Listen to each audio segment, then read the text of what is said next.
If you work from home and some days your focus just disappears, you sit down with the intention to get work done.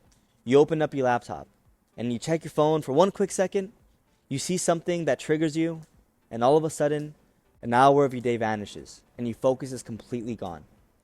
I want to tell you something that might feel uncomfortable at first. This is not a discipline problem.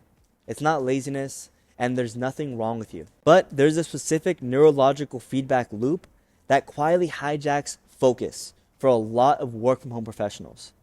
And most people never even realize it's happening. What makes this very tricky is that it doesn't look like a problem. It looks like a stress relief, or a quick reset, or something harmless that you do in private. But by the end of this video, you're going to see how this one habit subtly rewires your brain in ways that make deep work, motivation, and consistency way harder than they need to be. And more importantly, you'll understand how to actually reverse it. So before I explain what's happening, let me say this clearly. If you ever thought, why can I focus sometimes, but other days I feel foggy or impulsive or scattered? There's a reason, and it has nothing to do with who you are. I'll explain later.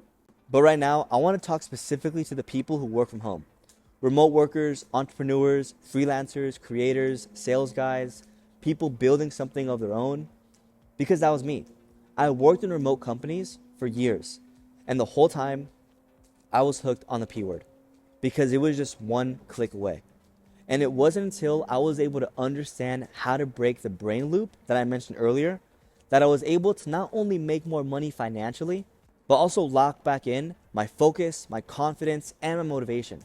Because the work from home environment changes your brain in more ways than anyone could ever account for. When you work from home, three things happen that make it very easy to go back to adult content. There's less accountability, there's more isolation, and there's instant access to stimulation. No boss walking by, no coworkers watching, no physical separation between work mode and escape mode. It's all right here in front of you. Just you, your laptop, and the internet. And that's where the trap quietly forms. A lot of guys don't even think they have a porn problem. They think they have a focus problem, or a discipline problem, or a willpower problem. But what's really underneath it all is a learning loop that your brain picked up. Let me try to explain this simply. Your brain doesn't care about your goals. Like it does, but not really. What your brain really cares about is relief and reward. Every time your brain feels bored, stressed, stuck, overwhelmed, lonely, it looks for the fastest way to feel better. Not the best way, the fastest. And porn is one of the fastest dopamine spikes available. It's faster and it hits harder than drinking or gambling or smoking. And here's the main thing that most guys miss. While you might feel like this is a destructive habit, your brain doesn't. It actually thinks it's effective at making you feel better. So over time, your brain starts pairing work discomfort to escape and relief. So anytime work has you feeling a bit bored or overwhelmed, or maybe you just see something on your phone, your brain goes right back to adult content to make you feel better. Not consciously, but automatically. That's conditioning. The same way your phone buzzes and you reach for it without even thinking. And here's the part that people miss a lot. You don't need to be watching all the time for this to affect your productivity. Just knowing that pornography is available changes your brain's focus because it has an easy escape route. If you ever gone to the gym and you're lifting something heavy, if you don't have someone to spot you or a rack to put the weight on, it changes how heavy you're willing to lift knowing there's no plan B. That actually explains something very subtle that work from home guys notice, but they can't put their finger on it. Why focus feels harder, why momentum dies faster, why starting deep work feels impossible. I'll explain that to you right now. Your brain runs on spikes. So high dopamine spikes make normal activities feel boring as shit. So when your brain gets used to pornography spikes that are way up here, normal things like answering emails, writing, problem solving, calling leads, creative thinking, it starts to feel flat. Not painful, just not interesting. And you don't actually have the motivation to do it and show up and actually start. So you just sit there, you scroll, you tab hop, you refresh your page, you procrastinate until you end up relapsing back into adult content. And then you judge yourself for it. You say, I should be more disciplined. Why am I wasting my potential? Why can I not just lock in? But that self-talk actually makes the loop stronger, because you telling that to yourself can lead to more stress, which can lead to craving relief, which can lead to adult content. But here's a simple mental reframe that can change everything. You're not unmotivated. Your brain is just in a loop of pain and reward. Your nervous system learned a shortcut to help you feel better. That's it. And what's learned can be unlearned. That's why quitting pornography is always possible for anybody. And even though most people say, just block it, just try harder, just build discipline, that's like telling a baby to stop crying and not doing anything else to try to fix it. So if willpower isn't the fix, what actually helps work from home men regain their focus and momentum? Well, let's break it down, shall we? This whole process is just rewiring.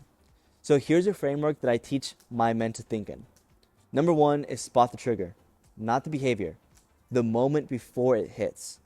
It's usually mental fatigue, overwhelm, boredom, avoiding a certain task, any emotional pressure, lack of structure even. The moment and the feelings matter way more than the habit itself, because the habit is just a lagging indicator. And step 2 is interrupt the loop. Instead of fighting urges, notice the moment and rewire the loop. So you just notice, oh, my brain is just looking for relief right now. That awareness alone, you knowing that, weakens the urge. And number 3 is redirect the relief. So your brain still needs to feel better. You're just giving it a replacement. Short, intentional actions that calm or energize your mind without hijacking your focus. So this teaches your nervous system to build a new path. It's like when you go on a diet. It's not like you stop eating, it's that you eat different foods. It's about replacing what's going on. And number 4 is rebuild your identity. So over time, you're actually going to stop thinking as quitting, and you're going to start thinking of, hey, I just handle pressures differently now. And that identity shift is what makes change permanent. It's funny, because with the 300 men that I've helped quit pornography through this process, they all say some pretty similar things. They think that quitting porn is going to give them superhuman discipline and they're going to be able to accomplish superhuman strength. But what actually happens is they feel clearer. They feel sharper. They feel like themselves again. And that's because they stop fighting themselves all day. Work feels lighter. Decisions come easier. Your focus actually lasts longer. And that's the part that no one talks about. Regaining your true self.